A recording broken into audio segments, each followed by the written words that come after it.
Hello दोस्तों, नमस्कार। स्वागत है आपका हमारे यूट्यूब चैनल पर। अगर आप क्लास 12th में पढ़ते हैं तो इस वीडियो को ज़रूर देखें। अगर आपका हिंदी का पेपर 18 फरवरी को है तो ये आपके लिए बहुत अच्छा सिद्ध होगा, इसलिए आप इसे पूरा वीडियो ज़रूर देखें। आप अगर पढ़ना नहीं आते, कुछ भी नहीं तैयार किया है, याद नहीं किया है, तो आप जानिए कि पेपर में क्या क्या और कहाँ से पूछा जाता है, कम से कम इतना जान लीजिए। और हमें यहाँ पे 100 नंबर का पेपर दिया होता है, जिसके पूर्णांक उसके सामने लिखे होते हैं और कौन सा प्रश्न करना है नोट दिया होता है। निर्देश आप अच्छे से पढ़ के उसे हल कीजिए। ठीक है, तो चलिए दोस्तों, बिना देर किए हुए हम अपने वीडियो को स्टार्ट कर ले और जान लेते हैं कि कहाँ से कौन सा प्रश्न पूछा जाता है। कक्षा 12 हिंदी का मॉडल पेपर है। इसमें आपको समय 3 घंटा 15 मिनट दिया रहेगा और पूर्णांक 100 होगा। नोट दिया होगा कि प्रारंभ के 15 मिनट परीक्षार्थियों को प्रश्न पत्र पढ़ने के लिए है और इसमें 2 खंड है, खंड आ और खंड बा। तो खंड का से शुरू करते हैं। खंड का में सभी क्वेश्चन बहुविकल्पीय होंगे। पहला क्वेश्चन है, नाथकेतोपाख्यान के लेखक हैं। तो आपको पता होगा नाथकेतोपाख्यान के लेखक सदल मिश्र हैं। और दूसरा क्वेश्चन है आपका, ब्राह्मण पत्रिका के संपादक हैं। तो इसका सही उत्तर हो जाएगा प्रताप नारायण मिश्र। और उसके बाद आपका तीसरा क्वेश्चन है, चंद्रधर शर्मा गुलेरी की कहानी है।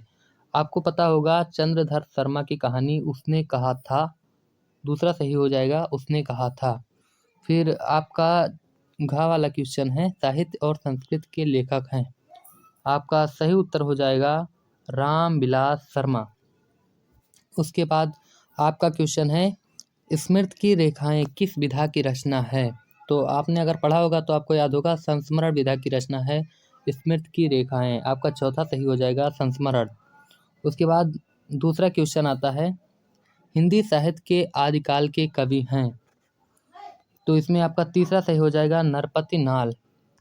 उसके बाद कबीरदास के गुरु का नाम था, क्या नाम था कबीरदास के, आपने पढ़ा होगा तो याद होगा रामानंद नाम था। तो इसमें तीसरे ऑप्शन पर रामानंद है, वही सही हो जाएगा रामानंद। फिर अगला क्वेश्चन है, कौन सी रचना भक्ति काल से संबंधित नहीं है। तो भक्ति काल से आपकी कृष्णायन जो है वो भक्त काल से संबंधित नहीं है। फिर आपका उद्धव शतक के रचनाकार हैं। उद्धव शतक के रचनाकार आपके जगन्नाथ दास रत्नाकर हैं। पहला सही हो जाएगा जगन्नाथ दास रत्नाकर। फिर आपका अगला प्रश्न है, महावीर प्रसाद द्विवेदी संपादक हैं। यानी महावीर प्रसाद द्विवेदी किस विधा के या किस पत्रिका के संपादक हैं। तो आपका सही उत्तर हो जाएगा सरस्वती पत्रिका के। फिर आपका गद्यांश, तीसरा क्वेश्चन गद्यांश से रिलेटेड होगा, जिसमें आपको एक गद्यांश लिखा होगा, उसमें से 5 प्रश्न दिए होंगे, इसी गद्यांश में से लिखना होता है। तो आपका गद्यांश ऐसे दिया होगा कि संस्कृत के विकास और अभ्युदय के द्वारा कुछ लाइन लिखी होंगी। तो पहला क्वेश्चन करना होता है कि प्रस्तुत गद्यांश के पाठ एवं लेखक के नाम लिखिए।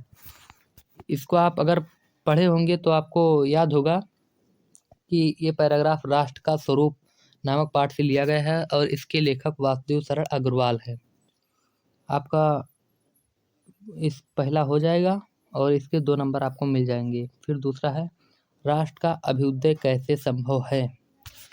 तो कुछ करना नहीं, इसी में से आंसर निकाल कर लिखना है। आपको बता दूं, राष्ट्र का वृद्धि संभव है, और या पहले ही लिखा है संस्कृत के विकास और अभ्युदय द्वारा ही राष्ट्र की वृद्धि संभव है। इतना लिख दीजिएगा, आपका दूसरा हो जाएगा। और तीसरा चौथा पांचवा नहीं, तीसरा और चौथा इसी में से मिल जाएगा। और पांचवा, रेखांकित अंश की व्याख्या कीजिए। यानी इसके भाव को स्पष्ट करना होता है, यानी थोड़ा बहुत अर्थ लिखना हो, बाकी ऐसे सेम उतार देना रहता है। बस आपके पूरे नंबर मिल जाएंगे। 10 नंबर का है, यानी एक क्वेश्चन 2 नंबर का है। अगर आप पहला करते हैं तो 2 नंबर, दूसरा करते हैं तो 2 नंबर, और ऐसे अगर पाँचों कर लेते हैं तो आपको 10 नंबर मिल जाएंगे। अगर ये आता है तो कीजिए, नहीं आता है तो अथवा लगाकर दूसरा दिया रहेगा गद्यांश, आप इसका कर लीजिए 5 क्वेश्चन, आपको 10 नंबर मिल जाएंगे। उसके बाद आपके गद्यांश खत्म हो जाएंगे, आपके पद्यांश आ जाएंगे। इसमें भी आपके दिए रहेंगे एक पद्यांश यानी कविता लिखी होगी, उसके नीचे ऐसे 5 प्रश्न लिखे होंगे, जैसे उपयुक्त पद्यांश के पाठ और रचयिता के नाम लिखिए या रेखांकित अंश की व्याख्या कीजिए। ऐसे 5 प्रश्न लिखे होंगे। इसमें भी आपको हर एक प्रश्न के 2 नंबर निर्धारित हैं। अगर पाँचों कर लेते हैं तो आपको 10 नंबर मिल जाएंगे। ठीक है। पद्यांश और पाठ के रचयिता का नाम इसमें भी लिखना होता है, जैसे उसमें लिखे थे, और बाकी तो इसी में से मिल जाएगा। अगर पढ़े होंगे तो जानते होंगे। अगर पहला आता है, ये वाला आए तो इसे कर दीजिए, अगर नहीं आता है तो अथवा लगाकर दूसरा होगा उसे कर दीजिए। नंबर आपको बराबर मिलेंगे। इसमें भी 5 प्रश्न होते हैं, 5 में से पाँचों करने होते हैं। हर एक प्रश्न 2 नंबर का है। उसके बाद आगे चलेंगे तो आपको जो भी लिए होंगे, साहित्यिक परिचय या जीवन परिचय लिखना होता है। तो कोई 3 लेखकों का दिया होगा, उसमें से आपको किसी एक का लिखना होता है और उसके साथ एक रचना लिखनी होती है। और ऐसे ही खा वाले में आपको 3 कवि दिए होंगे, उसमें से किसी एक कवि का जीवन परिचय या साहित्यिक परिचय लिखना होता है और किसी एक रचना का नाम लिखना होता है। 6वें प्रश्न पर आपकी कहानी जो है, कहानी पाठ से आता है। बहादुर या खून या 5 कहानी होंगी, तो उसी में से कोई भी कहानी लिखना होता है कि आधार पर समीक्षा कीजिए, यानी उसको समराइज करके लिखिए। या अगर ये आए तो कर लीजिए, नहीं तो दूसरा वाला अथवा लगाकर लिखा होगा कि लाठी के प्रमुख पात्र की चारित्रिक विशेषताओं पर प्रकाश डालिए। कहानी में प्रमुख जो पात्र है उसके चरित्र की विशेषताओं पर प्रकाश डालिए, यानी उसकी चारित्रिक विशेषता लिखना है इसमें। उसके बाद 7वां क्वेश्चन है, स्वपठित खंड काव्य के आधार पर किसी एक खंड काव्य के एक प्रश्न का उत्तर दीजिए। मतलब आपके इतने सारे लिखे हैं खंड काव्य, लेकिन इसमें से आपको एक सरवण कुमार का लिखा होगा, उसी को करना है, इस सबको कुछ नहीं करना है। ये 4 नंबर पर सरवण कुमार खंड काव्य की कथा वस्तु संक्षेप में अपने शब्दों में लिखिए। और हर जिलों का अलग अलग होता है, किसी में रसीम रथी रहता है, किसी में सत्य की जीत और किसी में मुक्ति याग। तो इसे अपने हिसाब से कर लीजिएगा याद करके, और आपको इसके कितने 5 नंबर मिलेंगे आपको। और इससे आगे आपका खंड खा शुरू होता है संस्कृत से। इसमें भी ऐसे गद्यांश आता है, इसमें आपको संदर्भ लिखना होता है। इसमें लेखक तो होते नहीं, इसलिए इसमें केवल इतना लिखना होता है कि किस पाठ से लिया गया है। और उसके बाद दूसरी हेडिंग लिखना होता है हिंदी अनुवाद, और इसका हिंदी अनुवाद लिख देना होता है। अगर पहला आपको आए तो पहला कर दीजिए, अगर नहीं आता है तो अथवा लगाकर दूसरा लिखा होगा उसे कर दीजिए। और इसके लिए आपको 7 नंबर मिलेंगे, 2 नंबर संदर्भ के और 5 नंबर हिंदी अनुवाद के। टोटल आपको 7 नंबर मिल जाएंगे। उसके बाद आपका श्लोक आता है। श्लोक में भी वही करना होता है, संदर्भ लिखना होता है, मतलब ये किस पाठ से लिया गया है उसे लिखना होता है, लेखक तो इसमें होते नहीं हैं। और इसका हिंदी अनुवाद लिखना होता है। अगर पहला आए तो पहला कर दीजिए, नहीं तो दूसरा कर दीजिए, आपको 7 नंबर मिल जाएंगे आसानी से। और उसके बाद आपका आता है संस्कृत में किन्हीं 2 प्रश्न के उत्तर दीजिए। कोई 4 प्रश्न संस्कृत में रहेंगे, उसमें से किन्हीं 2 प्रश्न के उत्तर देना होता है आपको। इसके लिए 2 2 4 यानी एक प्रश्न का 2 नंबर मिल जाएगा, और 2 प्रश्न कीजिएगा 4 नंबर मिल जाएंगे।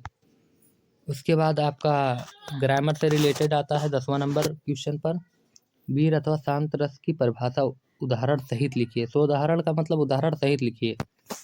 उपमा अथवा रूपक अलंकार की परिभाषा लिखकर उदाहरण प्रस्तुत कीजिए, यानी उदाहरण के साथ इसको भी लिखना है। सवैया अथवा चौपाई की परिभाषा लिखना है इसमें, गा वाले में।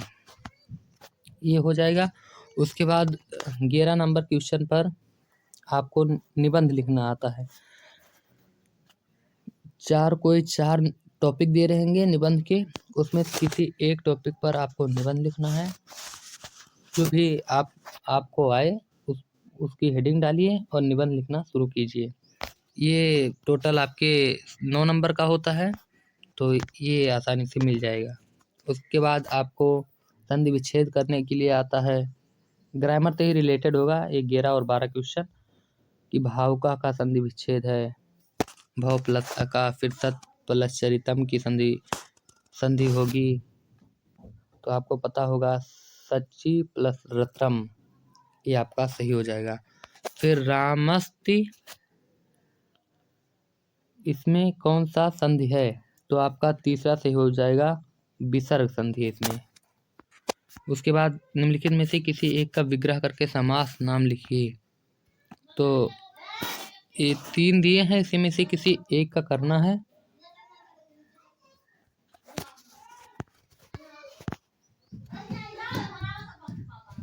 और उसके बाद तीसरा, ये सब स्क्रीनशॉट ले लीजिए, इसे बाद में करते